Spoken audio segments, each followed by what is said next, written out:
Hello, everybody. Welcome. Today we're going to talk about dual enrollment and AP courses and why that's something you should maybe consider in your journey here at Carter High School. My name is Mr. Wilson. I'm one of the counselors here. Ms. Mendoza, the other counselor. So we're going to jump right into it. So first off, what is dual enrollment? So dual enrollment allows high school students to take college courses, often at San Bernardino Valley College or JP College, that count for both high school and college credit. So these are college level courses either taught at the high school or the college campus. So for example, our early college program, those students are taking college level courses here at the high school where the professor comes out to teach the course. However, these classes can also be done at the college itself or through an online class. Something to note and something that's important is that these classes and these credits appear on a permanent college transcript. So you want to ensure that if you are doing some dual enrollment course, that you're doing your absolute best because these are permanent grades.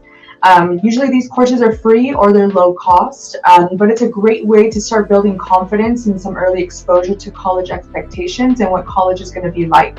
Perfect.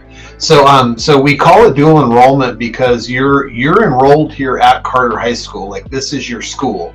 But if you also want to enroll at a community college, that's where the dual enrollment thing would play in. Something that we want to make sure that everybody understands is, yes, we have early college here at Carter, and it's a great program, but anybody can take community college classes. So if you're not part of our early college program, you're more than welcome to take a community college class. It's just that it wouldn't be in your 1 through 6 schedule, right? You'd be doing it after school. So it's either going to be like an online opportunity that you do, or you're signing up for something at Valley or Chafee that is in one of their evening courses so that you can actually get to the campus in time to attend class. Okay? All right. So what are advanced placement or AP courses? So AP courses or advanced placement courses are college level classes offered at the high school. So students can earn college credit or advanced standing by passing the AP exam. So the AP exam is scored between 1 through 5, but a passing score to get college credit, you would need a passing score of 3 or higher. So below we have attached an example of the AP classes that we have here at Carter High School. Perfect. Yeah, AP courses are great. Yeah, that's great. I have nothing to add to that. Very nice work. All right, so who is eligible for dual enrollment and AP? So for dual enrollment, guys, it's 10th through 12th, but actually we do have freshmen that do it too, so there are some freshman options there as well. Obviously, for both of these, you want to be in good academic standing. When you meet with your counselor, if you're not currently doing well in your classes that you're in right now, we're not going to be super excited about adding a community college class or putting you in an AP course for next year. So doing well in the classes that you're in right now, very important. And then for dual enrollment, you'll need parent and counselor approval. For AP, there are grade level classes, but they're open to all motivated students. Again, as long as the grades are good and you want to push yourself, definitely open. And strong study habits are going to be recommended for both of these programs.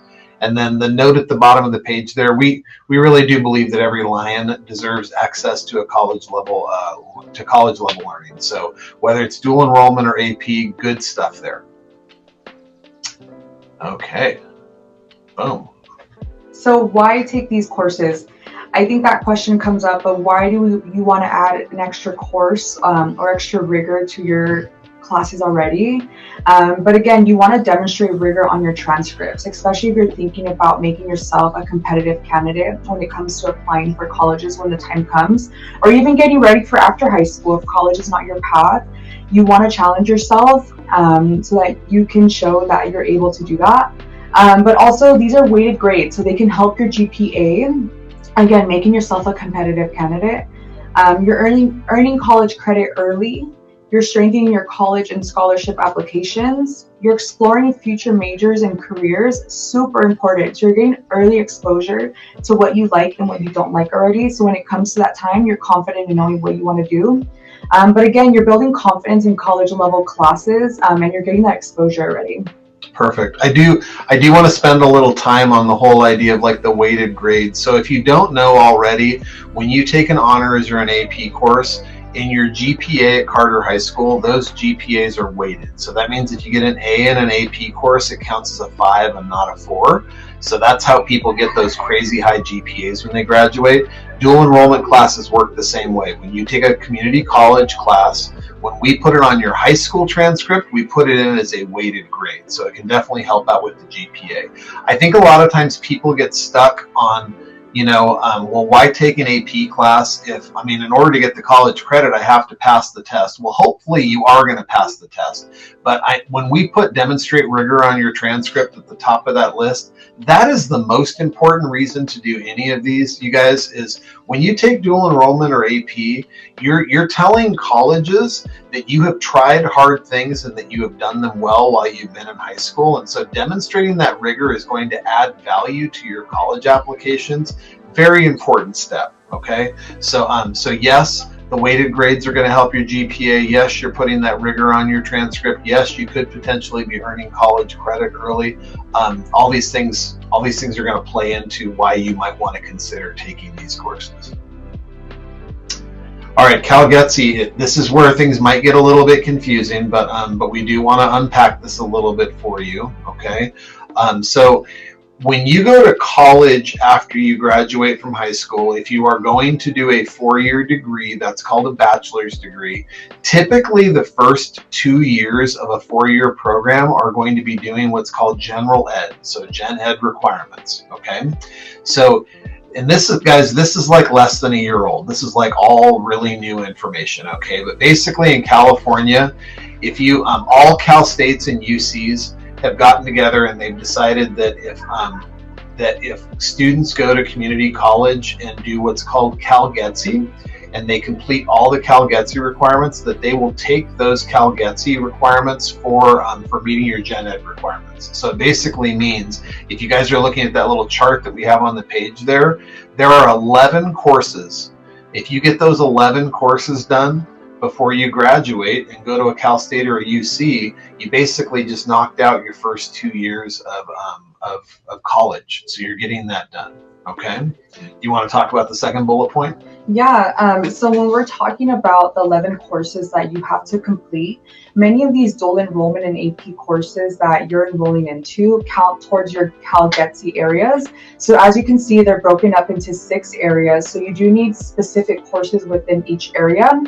So when you're thinking about enrolling for a dual enrollment or an AP course, it's super important to connect with your counselor and not just enrolling for some random course, because we want to see how this course is going to impact your CalGETC requirements as well as your high school graduation requirements.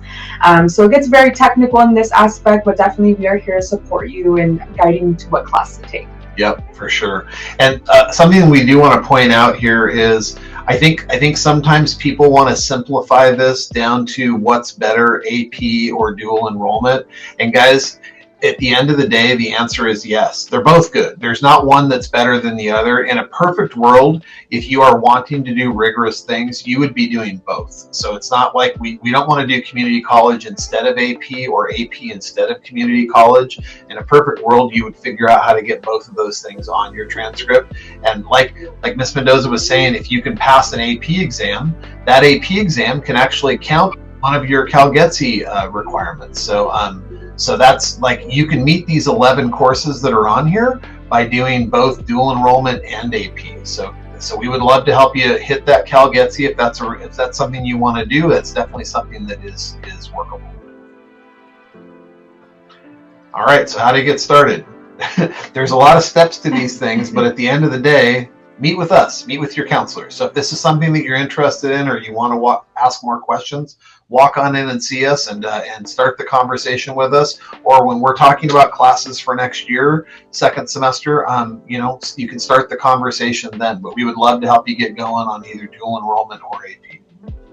All right. I guess my last recommendation is if this is something that you're looking into doing, being proactive and starting the process early. That way we can ensure you're getting into the right classes at the right time. Yep, for sure. All right. Thanks, guys. We appreciate your time.